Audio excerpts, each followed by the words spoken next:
Hello, good morning. আজ হচ্ছে জামাই ষষ্ঠী।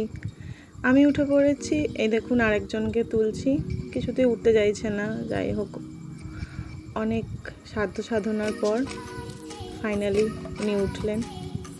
আমি যাই রেডি হই। এই যে আমি রেডি হয়ে গেছি, ওটা ছবিও তুলে নিই। কেমন লাগছে বলুন? আরেকজনও রেডি, একটু হাই করতে বললাম বলে একটু হেসে দিল।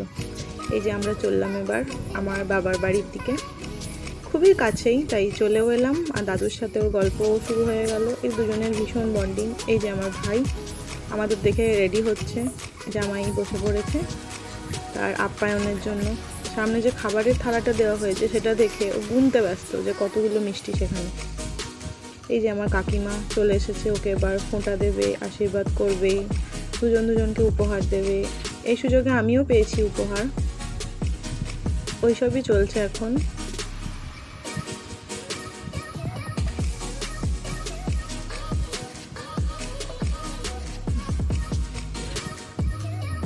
তো আশীর্বাদ পর্ব হলো, এবার আমাকেও ফোঁটা দেবে, ষষ্ঠীর ফোঁটা। আমিও সেদিন একটু উপোস ছিলাম সকাল থেকে, তাই আমিও কিছু খাইনি। একটু ফোঁটা দিল, এবার আমি একটু প্রণাম করে নিলাম। এই যে দেখুন কি কি ছিল ঠিক সেদিন জলখাবারের মেনুতে। এটা হলো জলখাবার হয়ে গেল। তারপর দাদুর সাথে একটু গল্প করলাম, দাদুকে বললাম ক্যামেরাটা ধরে যে কিছু বলো, তো কিছু বললোই না। জানেন, আমার দাদুর বয়স হচ্ছে 96 কি 97 প্লাস, তাতেও এই মানুষটা এখনও অনেকটাই অ্যাক্টিভ। আশা করি এরকমই থাকবে এখন অনেক দিন। তারপর একটু ফুল গাছগুলো দেখতে বেরোলাম। এই কালারটা আমার খুব ফেভারিট।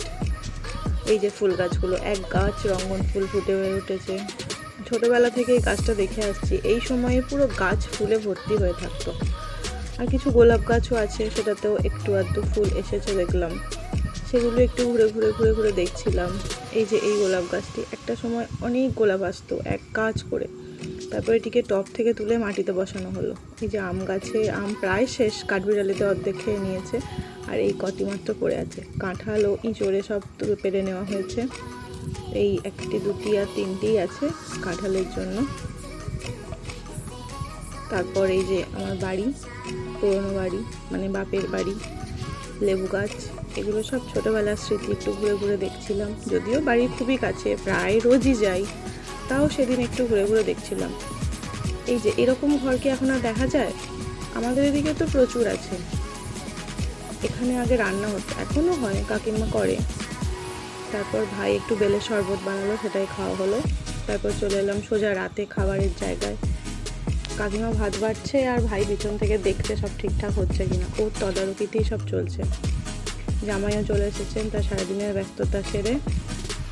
রাতে মাটন, ভাত, ভাজা, মাছ সব রকমের ছিল, যদিও সবটা খাইনি। আর আমার ছিল লুচি। আর এই যে ভাইও খেতে বসে পড়েছে, ও লুচি দিয়েও মাটন খেলো, ভাত দিয়েও খেলো। আর ফিরে এলাম বাড়ি ফেরার পথে দুটো মন্দির পড়ে, সেখানে একটু দাঁড়িয়ে প্রণাম করে চলে এলাম বাড়ি।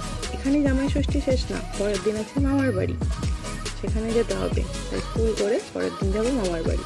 এই যে মামার বাড়ি যাওয়ার জন্য রেডি হচ্ছি।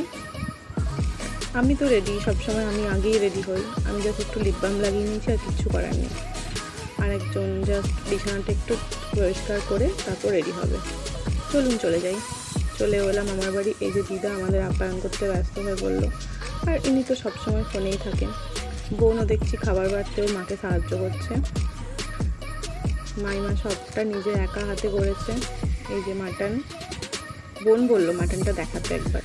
এই যে জামাই বসে পড়েছে খেতে, মাইমার সাথে একটু ছবি তোলা হলো, তারপর দিদা শাশুড়ির সাথে একটু ছবি তোলা হলো। তারপর এইসব করে খেয়ে দিয়ে আমরা চলে এলাম বাড়ি। এখানেই আমাদের জামাই ষষ্ঠী ফাইনালি এবারের মতো শেষ হলো। টাটা, ভালো থাকবে।